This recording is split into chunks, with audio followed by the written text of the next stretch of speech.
Welcome to Lead Different, the podcast that redefines leadership and challenges the status quo. Hosted by Daniel Dominguez, founder and CEO of Why Not Leadership. This show is your compass to becoming a better leader through the power of self-awareness. Good leaders foster teams that are engaged, empowered, and energized. Join us on this transformative journey as we equip you with the tools and insights to lead different. Get ready to challenge the ordinary and embrace self-aware leadership. This is Lead Different. Subscribe now. Discover a new era of leadership. Lead different, because great leaders change the world. Hello, everyone, and welcome to the Lead Different podcast. We are so excited today to bring you our guest, Jo Espejo. Let me tell you a little bit about Jo. Jo is a brand catalyst, a brand maximizer, a brand amplifier.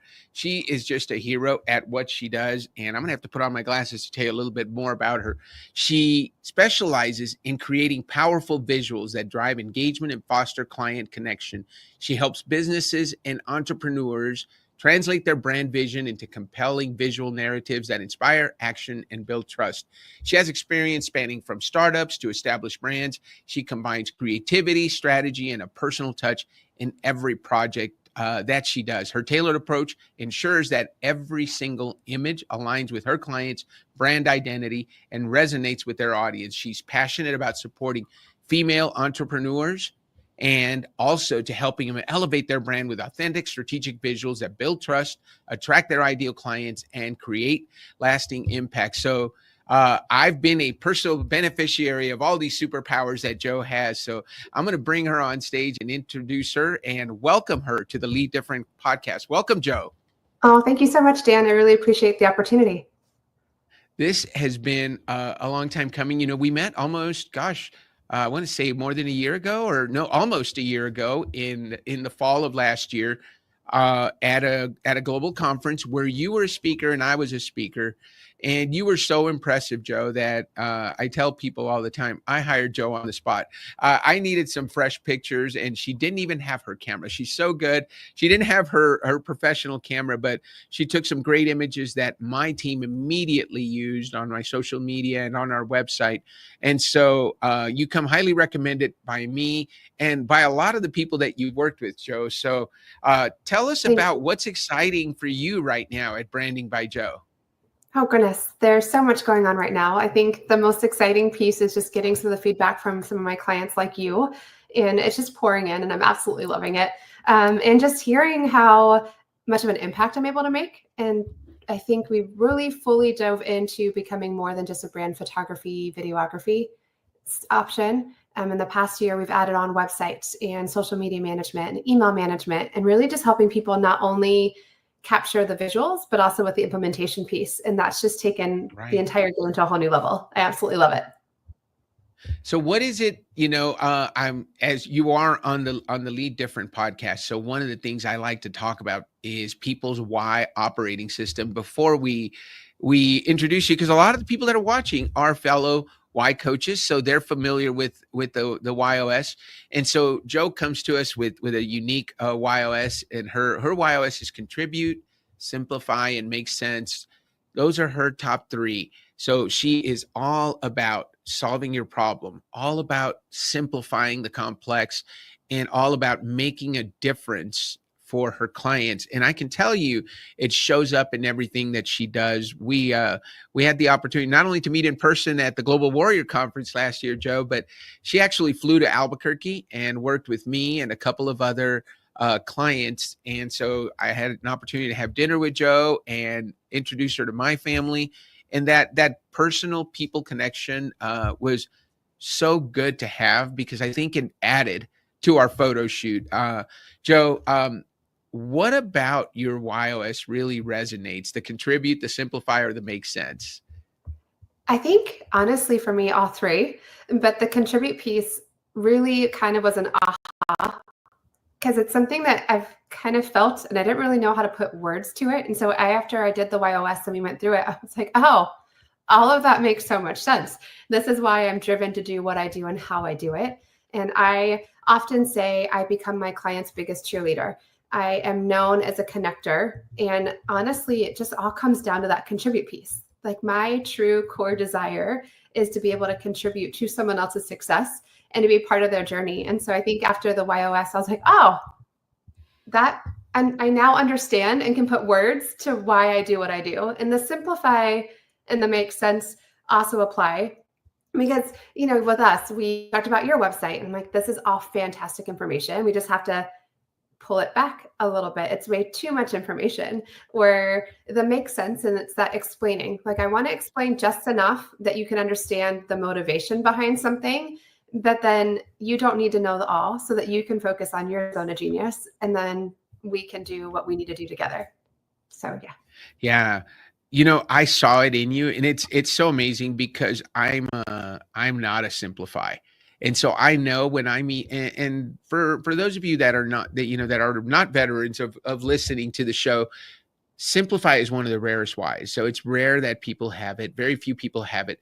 And when you do, what I have, and I told this to Joe, and I tell this to everyone, when you find somebody with the why of simplify, they're going to make your life easier, because they take stuff that you've overcomplicated and they make it simple and easy, not just for you to understand, but for your clients to understand. I came to Joe with a very simple problem. My problem was my website is way too busy. It has way too much detail. We need to simplify it. It doesn't attract anyone. So I'll let you speak on that, Joe, because this was part of your keynote that really drew me to you. You talked about how much time people spend on a website before they click away. So how much time, how critical it is for us to have captivating images, captivating text, and captivating messages that bring people in, because that's something I think you really helped us with. So I'd love for you to talk a little bit more about that. Oh, thank you. Absolutely. So I think the biggest thing is that in today's society, we are so quick to make decisions and everything is very fast paced. We have less than milliseconds to make a first impression. And it's that whole adage that a picture says 1,000 words. So for me, the visuals are so important to be able to make a connection with somebody the second they land on their website. You want to get them to stay, to then read what you have to say in the words. And so if it's all words and it's all text, if they're going to you because they really want to know more, they will possibly read and they may stay, but it's really hard and can sometimes be overwhelming. And so ultimately the goal with the experience is that you want people to immediately land on something and know that they're working with you. And that's why I'm a huge proponent of having photos of yourself on your website and then leading them through the experience with just enough information that you want them to pick up the phone to get the rest. So you want them to understand what you're about. You want them to get a clear, and we talked about this, like you're very clear on what your why is. You're very clear on what you serve and who you want to serve. So you want them to make sure that they land and they go, yep, that's me. This is exactly what I'm looking for.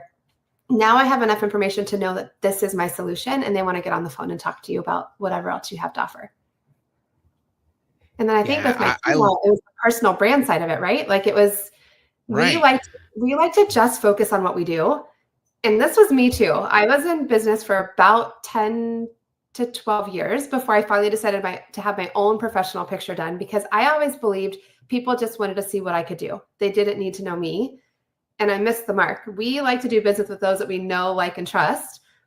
Well, we can't build know, like, and trust through our product. Like they have to know who we are. And the fastest, easiest way to do that is through pictures and through letting them see who you are and get a sense of who you are in a photo, which is hard to do in a headshot. It's really hard to show emotion and character and personality in just a headshot. So that's where the branding lifestyle photos really come in. Well, and you brought this, I've never been accused of being shy. I'm not afraid of a stage. I love being center of attention. That's just my personality. But even with that, I still I felt weird featuring me on a website. But you did such a great job of explaining it just now, Joe. People want to see who you are, right? So when you want people to go to your website and see your face, see your picture, and understand who you are just by the way you brought that out in the pictures that you took of us, not just myself, but also of my team and with my family, because people are comfortable with that person, right? They get to see you in your natural habitat, as I like to say, before they ever pick up the phone and call you. Joe's got a great smile, and she's just as genuine and nice in person as she is in her picture. So And I think one of the things that you did, and I still remember you said that, laugh a little. You would make me laugh because you said that's a much better smile than that fake smile that we all put on for pictures. When you made me laugh, it was just so natural. And we were able to capture some of that. What is one way, because I know this is a problem for a lot of us, Joe, how do you make people comfortable being the face of their business? Because in the world that I work in as a consultant and as an executive coach, at the end of the day, you're hiring Dan. So this is the you've got to be comfortable showing your face. They're going to see your face eventually, right? When you get up on a stage to give a keynote, people are buying you, and the pictures are who you are. So what are some of the ways that you help people become more comfortable with their person so that they can portray who they are genuinely on their website and in their brand? I think a lot of it just comes down to the planning on the front end, because it's not what a lot of times we have bad experiences with photos, and a lot of people say, I'm horrible at taking a picture. You're not horrible at taking a picture. You just may be not great at knowing how to pose or how to get good lighting. Or if all of your experience was the yearbook photos we got in school where somebody just told you to stand on an X and then there's a flash and then you go and you're like, cool, that sucked. That's what we have a lot to hold on to. And so for me, it's asking a lot about the why, which is why we align so much in the YOS, because that's exactly what I want to know about somebody. I want to know, why did you start business? What motivates you? What are you trying to do? And who are you trying to serve? And when I start pulling that out of people, I think it resonates with why they got into business. And I kind of spin it. It is not about making it all about you. It is not about making you the glorified whatever. You are just the solution that somebody is waiting to know that you exist. And so my goal is to help you find that confidence so that we can show people you're here. And then with the process, can help take out some of the fear and some of the nerves, because I try to guide you with what to expect. There's a lot of planning that goes into place, and confidence in the outfits, and am I in the right location? And does this even make sense for my story that I'm trying to tell? And then once we get on set, I like to say that my superpower is bringing out the essence in people. I think that's twofold. One, it's because I know what it's like to be uncomfortable on that side of the camera, because I haven't always been comfortable in front of the camera. I love to live behind the camera. But then it's asking questions, and it's like getting to know what actually works. Like with you, Dan, when I would get you to smile, you had a really nice camera smile. But then when you laughed, your eyes lit up different. And I was like, oh, there you are. Like, that's the Dan that people are going to get to know and see when they're in person. And so that's why I like to find those little tidbits to figure out how we can truly capture who you are in a moment, and then give them an opportunity to see who you truly are. So those are some of the pieces. It's trying to help kind of shift your mindset on it, because you're doing it so that you can be a service to somebody. And the only way that you can do that is if you get your face out there. And photography is an example. There are so many photographers, but I get clients because they want to work with me. And that's what I'm looking for. So as a coach, you want to make sure that you're encouraging them to get coaching on leadership or purpose or being able to find your team stuff. But you want to make sure also that why you encourage that you are the solution, not just go find a great coach out there for leadership. Like, no, you need to find this. And you found me. This is just how I can help you do this. Yeah, so much of it is, and I think you did a great job of this, Joe. And I am sure you're at the point, and we all get to this point where, hey, we choose who we want to work with, right? I don't just because you need coaching, just because you need you need to work on your team building, doesn't mean I want to work with you and your team, because we go through kind of an interview process, and I felt that with you. I almost, and I think that's a great feeling to have, where people are trying to qualify to work with you versus the other way around, where you're trying to get people to work with you. I felt that. I was like, I want Joe to want to work with me and my team. I want her to fly to Albuquerque and take pictures of us, because I saw the quality of the work that you did. And so there's a certain fit that happens when you really know who you are.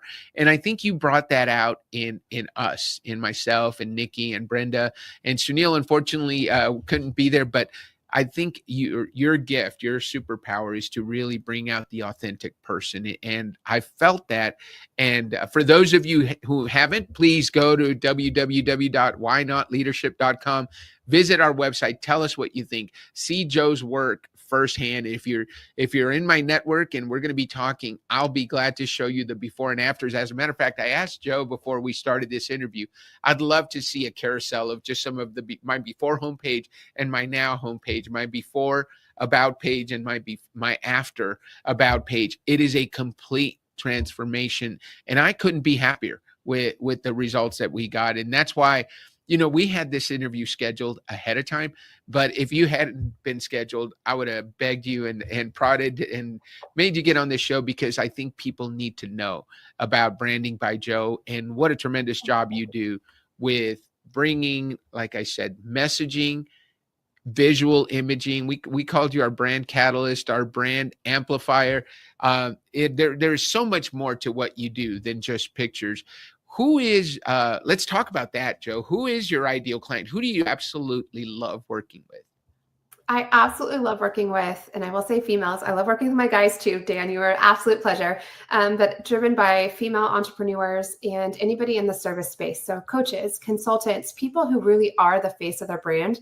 Even if they have a team, all of that stuff is fantastic. But it's this service-based industry where we can really pull out the why and really defining you as who you are, what makes you different. Because at the end of the day, a coach is a coach is a coach. You can find a coach in a certain niche, but we want to show people why you are the answer to what they're looking for. And that falls in line, Dan, completely to what you were talking about a second ago, as far as being able to choose. If you can be very specific in your branding and you can be very specific in your message and clear on who you're after, you'll actually attract the right people. And so then you find yourself in a space where you don't have to say no, because the people that are coming already know that they want to work with you. And they're usually a good fit anyway. Because if they're not a good fit, when you're putting out your messaging and you're putting out who you are, if you don't align, they're not going to be attracted. They're most likely not going to want to work with you. You may get a couple that are referrals because somebody loved you that was a great fit.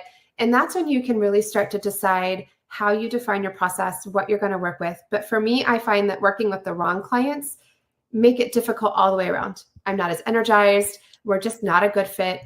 They take so much more work and energy versus my clients that we do align on everything. You get excited and it makes you be able to provide that much better of a service when you just fully align on everything. So like with me and you with your messaging, I'm like, this is phenomenal. Like, I know at some point you're like, oh, I have too much information. I'm like, oh my goodness, but you are so clear. And it is so easy for me to take what you have and kind of dial it back. And then working with the people that don't know, that's also fun too. But when you align and your purpose is really discovering your why and what drives you and what makes you different, that aligns so much with what I do and I'm asking of people. So honestly, we've talked about how I want to have people kind of go through your process when they're working with me anyway, because you can really help identify with words, right? Like a lot of us have an understanding of, we think we have our why or why we do what we do. And a lot of people in this service-based industry start with like my family, or I'm driven by a purpose or an ultimate outcome, but really being able to answer these questions and find out that like, it's contribute. That is my why. And then knowing that there's also clear words to a how and a what. I'm like, oh my goodness, that makes life so much easier. And then being able to use that to pull it into content, to align and call out my ideal clients. It's a beautiful process. I love it. Well, and we're going to do this with your husband. We're going to do this with Branding by Joe. So I can't wait, because here's the thing. I think you bring up a great point. I heard it. I did a workshop. I normally don't work Saturdays. Saturdays are my golf days and Sundays are my family days. But this client owns a cleaning company. So all week long, they clean people's homes. So all week long, they're full of appointments. So they could not do our workshop until Saturday. So we did it this Saturday.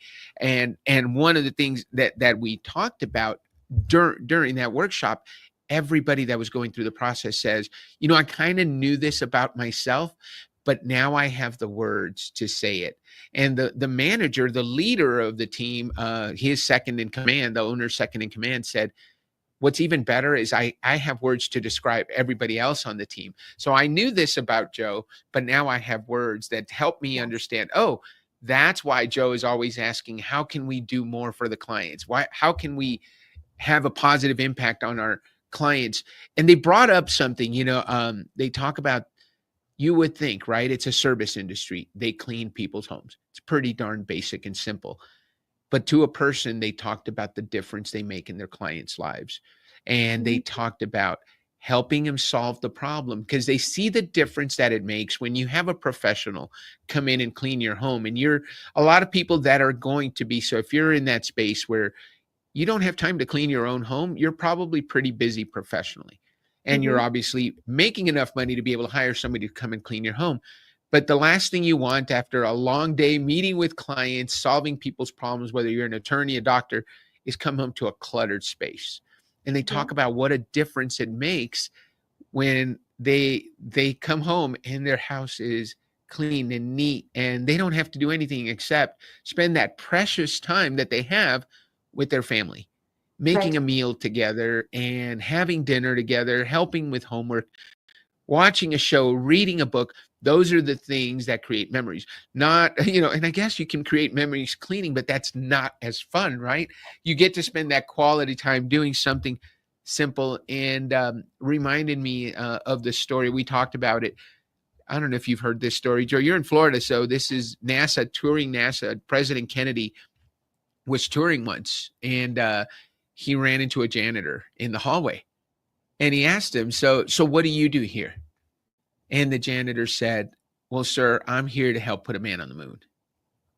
Right? You're not just cleaning. You're not just sweeping.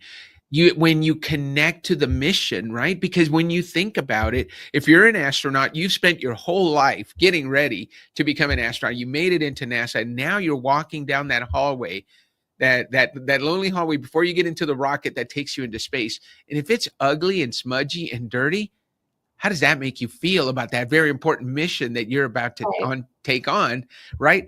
If it's sparkling hallway that you help create, so you're not just a janitor, you're not just a sweeper, you're helping put a man on the moon and giving that guy or gal that's walking down the hall for that very important mission, that feeling that somebody cares enough to make sure that it looks perfect for you before you get on that rocket. I thought it was that we had a chance to discuss that, especially with a company that does what they do. And that goes to what you talked about, having a purpose, understanding what your purpose is, understanding your mission, and then living into it fully, which you do so well. I was so impressed, Joe, and we talked a little bit about it in the pre-show, with the work that you did, but you don't do it all by yourself either, right? You've got a team. And we talked about that. So how do you, and I don't think this is part of what you do, but I think you do it subconsciously.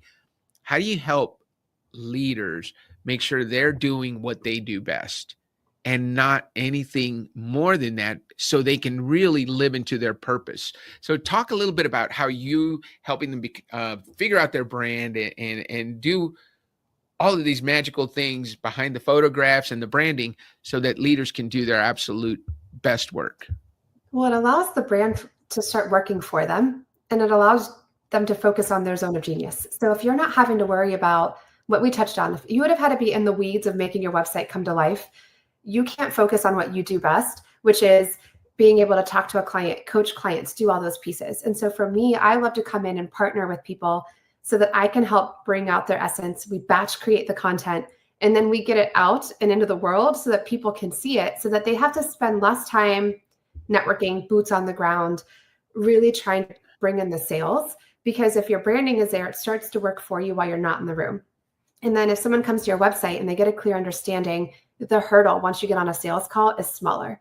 The amount of people, the pipeline filling in, all that stuff really starts to kind of streamline. And then you can maximize your other efforts so that you can really focus on your zone of genius. And if you apply that, like, I think for me, the janitor piece, that is phenomenal, because whether it's a feeling or it's one less thing that the people that are in NASA that are being able to do what they need to do have to worry about. Like, if the guys that are also trying to make sure that the rocket doesn't fall apart when it goes into space is also having to make sure that they don't trip on something when they're walking down the hallway, that's less time for them to focus on something else. So I think it's just really helping people lean into who they are, what their purpose is, how we can create visuals that match and get that message out, and then just align so that they can do more of what they were born to do. And we just help get the word out there so that people can find them easier. Yeah, talk to us a little bit more, Joe, about the power of personal brand, because you talked about it here with the NASA story, but one of the things that you are very good at is helping people overcome limiting beliefs. And I can see where, especially with your key clients, you work with men and women, but we see this more in that space. Guys, unfortunately or fortunately, we're built with this overconfidence, right? You see us do things that, why are you even trying to do that? Because we just don't set limits. I think it's more common, and it's common in both, but women are more likely to say, I don't know if I can do that. So how does having your brand, understanding yourself, and simplifying this process help business owners, whether male or female, overcome those limiting beliefs? I think a process of it with the overcoming the limiting beliefs is really just kind of dialing back into why we're doing it as a reminder. So when we start with the foundation of why did you do your business? Why are you trying to serve who you want to serve? What is your purpose? You start to make it about your clients. And then with me, with the brand visuals piece, I think one of the biggest hesitations, and I'll use myself as an example, that I had was I didn't want to start putting pictures of myself out there because I didn't have any that I was confident to share. And there's this level of professionalism that I want to portray, and a selfie just doesn't cut it. And so it's one of those things where there's also, once you overcome the, yes, I want to get my message out there. Yes, I get it. I need to get my face out there, but I don't have anything I want to put out there. Well, then coming through the process of a brand photo session and then getting those visuals that you're confident to share, it takes you from being hesitant, like, okay, here's my website, but it's super outdated, or I haven't had this photo taken. It's been 5 years. Like, just anytime you go to present something and you've got a but or like a hesitation, it's hard to have confidence to actually show it, versus my clients, once we've worked together and they have the images and they have the visuals that they're like, yes, like, hey, check out my website, check out my new headshot. You get invited to speak. You're not like, oh my gosh, which photo am I going to share that they can put in their stuff? It's like, nope, I'm going to my library of brand photos, and here's my favorite one. You get this one. And if you've got marketing materials or social media stuff that you're creating, when you have a library of content that you can confidently use because it's on brand, it fully captures who you are. It's painting a picture. You don't think twice about using it. You're like, yes, I'm ready. Here we go. And it just gives you a whole new level of confidence to start showing up once we can work through the whys, and then give you the tools that you're like, yep, this is me. And I'm not embarrassed to share this photo or this website or this brochure or whatever the case may be. It's just having all of that together. It just really helps with the package. And I think from me, one of the biggest compliments I get is the feeling that my clients get even after a photo session is done. And they may or may not have seen any of the photos, because depending on the clients, sometimes they want to see while I'm taking pictures, sometimes they don't. But almost all of my clients walk out saying, Jo, that was the most amazing experience. You helped me rediscover my confidence. You relit a spark. You helped me really clearly understand and remember why I'm doing this. The rest of it is just gravy for me. But if I can help clients really kind of reconnect with who they are and why they're doing what they do, and then give them the visuals to go with it, all of it just kind of is magic. I think that's the magic of it all. No, and I think calling it magic is absolutely right, Jo, because it really does. When you talk about giving confidence, and I think this is part of your keynote, and Juliet Wright, someone we both know who also works in this space, talks about it. If you're hesitating to give out your website's not right. If you're having to make it, if you're saying, hey, check out my website, but don't look at the pictures, I haven't updated it, you know what? That's holding you back, because you're not confidently saying, hey, go to my website, check this out, see what you think. And your messaging is there, and you're confident in the visuals, the way it's laid out, and that it's properly going to represent you. There's a different level of confidence that you have when you're not hesitating about any single part of it. We don't hesitate when we introduce ourselves, right? When we're in front of an audience. So why should you have that same hesitation about your website? I think it's absolutely imperative that you have a website that you're proud of, that your social media pictures, as you talked about, my team has been having a great time building posts and using the pictures, because we did some personal pictures, we did some team pictures, we did some solos, we did some here in my office, we did some at my home, just having, like you said, a library of places you can go to, rather than saying, oh, let me look through my phone photos and see if I have one that kind of sort of fits what you're looking for. No, we have like a 150 photos we can pick from that we can choose from to send for somebody who needs. Maybe they want me in a professional setting in my office. Maybe they want me sitting in front of the conference room next door, in front of the screen. What is going to fit best for the social media post that we're creating, or for the client that we're talking to? And it's, and it's a quiet confidence, which is also what I love, Joe. Whether or not they need it, I know I have it, right? It's always better to have and not need than to need and not have. And there's that quiet confidence that comes with that. I think that's a transformation that you helped us achieve here at Why Not Leadership, and for the Lead Different podcast, which we're also revamping using all those amazing images that you helped us find. I think it's what you said. It's that quiet confidence where you don't realize that it's happening until sometimes after. And some people don't know, like they'll come and they say, I think I need brand photos, or I think my favorite is, I think I need a new headshot. I'm like, okay, fantastic. Right. Let's talk about what your plan is. What's your purpose for this headshot? What are you going to be doing with it? And a lot of times I hear, well, I need to update my profile pictures. I need to update my business card. I'm like, fantastic. And I'm going to be posting on social media. Okay, well, so tell me about your plan for social media, or if you're updating your website. And that's where I'm like, brand photos are beyond the headshot, but it's so you can tell so much more stories. And we're intentional with, I asked you a lot of questions about, tell me about yourself. What are we going to capture? And just from hearing it, I was like, okay, we definitely have to capture at your house, because how can we not share the story about your farm? And then we want to talk about you being a vet. Let's capture the flag in the photos. Like, how can we tell that story without putting you in a uniform, right? Like, there's so many ways that we can get creative, but it's that quiet confidence that I absolutely, or just seeing a shift in somebody. For me, for years, I would say, hi, I'm Jocelyn. I'm a mom. I'm a wife. I do all this stuff. And I kind of do this photography thing on the side. Well, once I started taking professional photos and I actually started getting myself out there as an expert, and this is what I do, I introduced myself different. Now I can confidently get on stage and say, I can share my piece and share my story. And I want to pour into people, but I'm not embarrassed when they pull up a photo of me saying I'm going to be a guest speaker, because I'm confident in the photos that I have out there. And so I think those are the pieces that you can't really put value to it. Like I think that's where it's hard to put a number to the feeling that I give people. But that's where that's, again, I go back to the magic. Like I'm like, it is the magic of branding and what it allows you to do, and the confidence and the excitement it creates.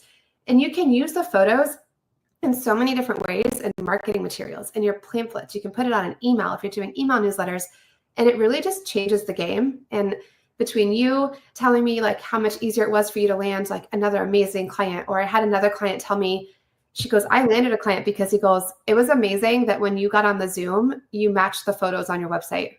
He's like, I don't really see that. So it's just, you never know how it's going to come or what form. But yeah, I think it's the magic of understanding your why, and then getting tools in place that really help you share it, because you being the best kept secret isn't going to help you or your client. You have to get out there and let people know you exist. So having tools that allow you to do that, and know this isn't just a bad picture, or like it's a good enough picture. Because how many of us have been there?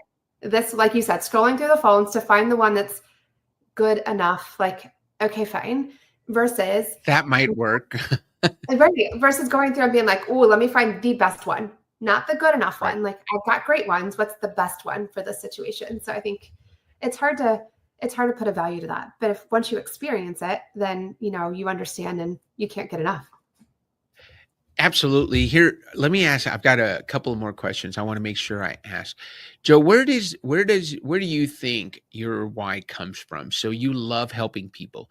You love helping people by helping them simplify things and make it easier for them to navigate this world of branding.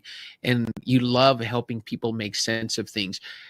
Do you remember where your drive to help others comes from? Was it, I always like to say, do you remember a time when you said, you know what, I just love helping people. I'm going to do everything I can. I'm going to do it by simplifying and helping them make sense of things. But do you remember maybe the first time that you said to yourself, that's that's my driver. Oh, goodness, that's a hard one. I don't know if I can clearly remember the first time. I just feel like I can look back and always being the person that wanted to help. I don't sit back and watch, like whether it was at a party, if I noticed someone picking up and cleaning up, I would get up and kind of start helping pick up and clean up. Or if I hear someone saying something, oh, I really need XYZ, giving advice like, oh, I have someone that can help you with that. Or like, oh, just sharing. Like that's just always been my thing. I think we talked about a book. Like I read a book that was game changing for me and I told everyone about it. I just read another one. I'm like, oh my gosh, this book 𝑈² is phenomenal. You absolutely have to read it if you're an entrepreneur looking to take things to the next level. And so I don't know if there's a clear defining moment other than I look back and I'm like, goodness, that is engraved in everything that I've done. Like just everything that drives me. I've always been a giver, and putting others first, I think, has just been the nature of who I've been since as long as I can remember. So that being said, how have you learned, and I know you're good at it, Jo, not all of us are good. I think it's an acquired skill, and we learn it later in life, especially because you and I both share the why of contribute. How do you keep yourself from overgiving?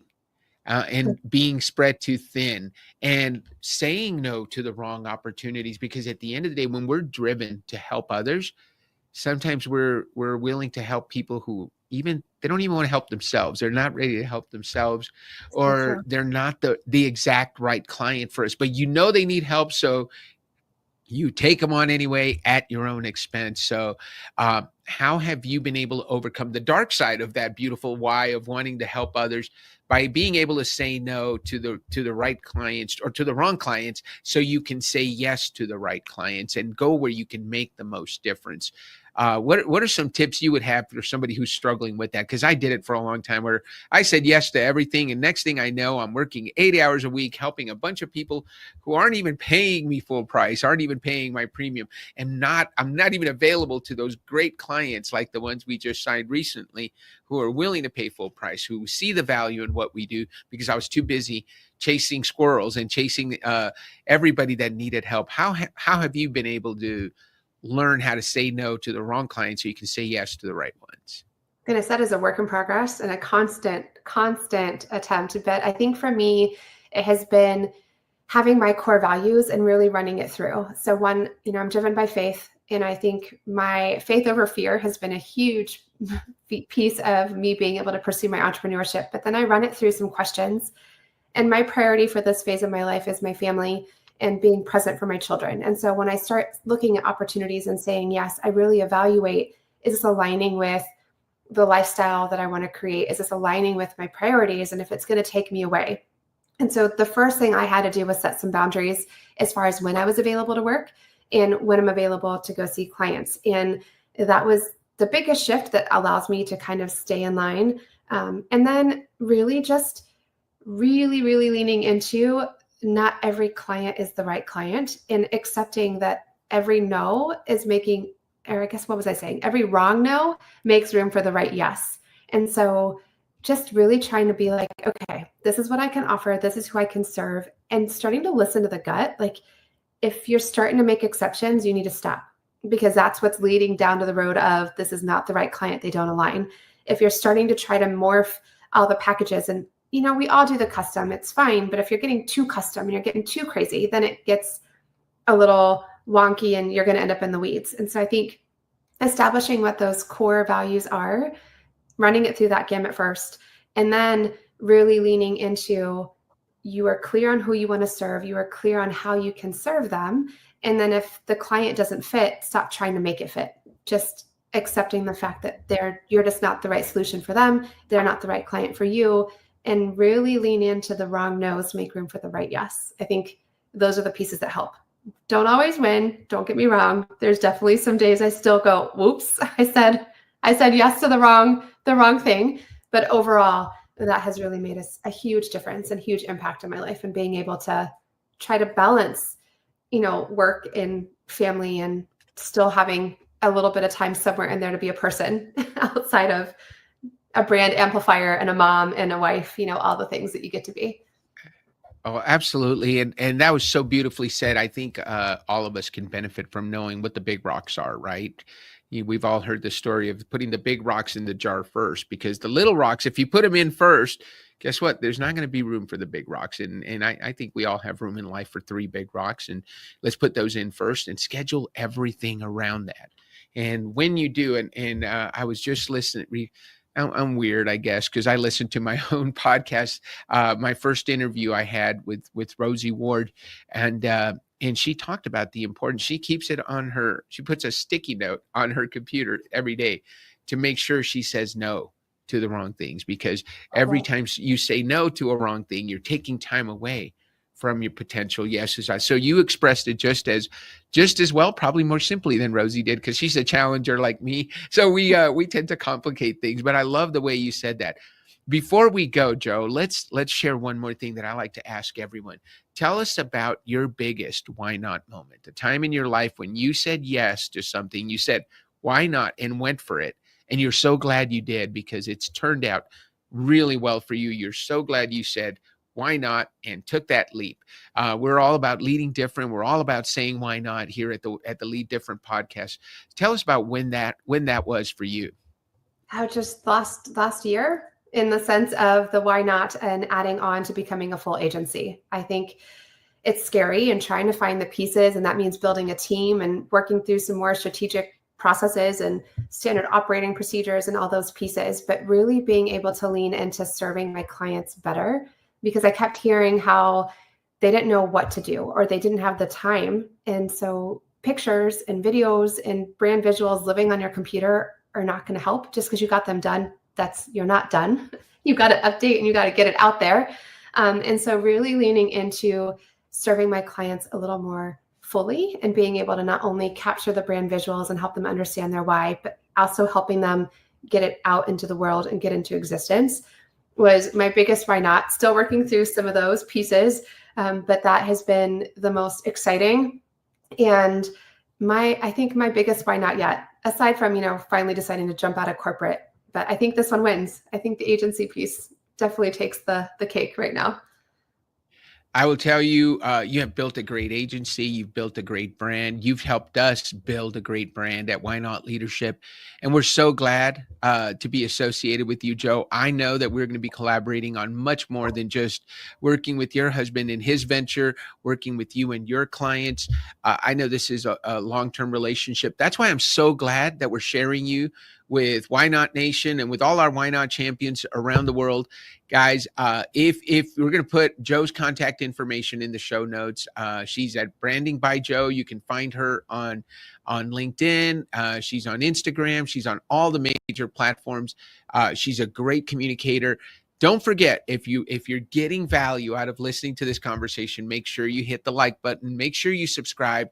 Make sure you comment. Leave us your comments. Let Joe know what your questions are. We are very good about sharing those comments with our guests and getting back to you with answers, because if you've got that question, I'm sure someone else does. So, Joe, this has been so much fun. It's been a blast getting to know you, getting to know more about you, connecting with you on not just a professional, but a personal level. I'm so glad that 𝗃𝗃 brought us together at the Global Warrior Conference last year. And shout out to 𝗃𝗃. She's helping me put together a Global Neurodivergent Leaders Conference. So we'll be telling you guys more about that. But we're also going to be, I think Joe and I are going to be sharing a stage once again in September at the Global Warrior Conference. So I can't wait for that. Guys, thank you so much. Joe, what do you say we end the show on that note? Why not? I love it. I can't wait to share this with so many people. Look for the premiere. Thank you so much, Joe. Have a great rest of your week, and we'll see you guys next on the next Lead Different podcast. Have a great week. Bye. Thank you. This is Lead Different. Subscribe now. Discover a new era of leadership. Lead different, because great leaders change the world. Why not leadership? Why not lead different? When you do the things that everyone else does, you get the same results as everyone else gets. Let's do things a little different. Let's lead different. And ask yourself this: why not?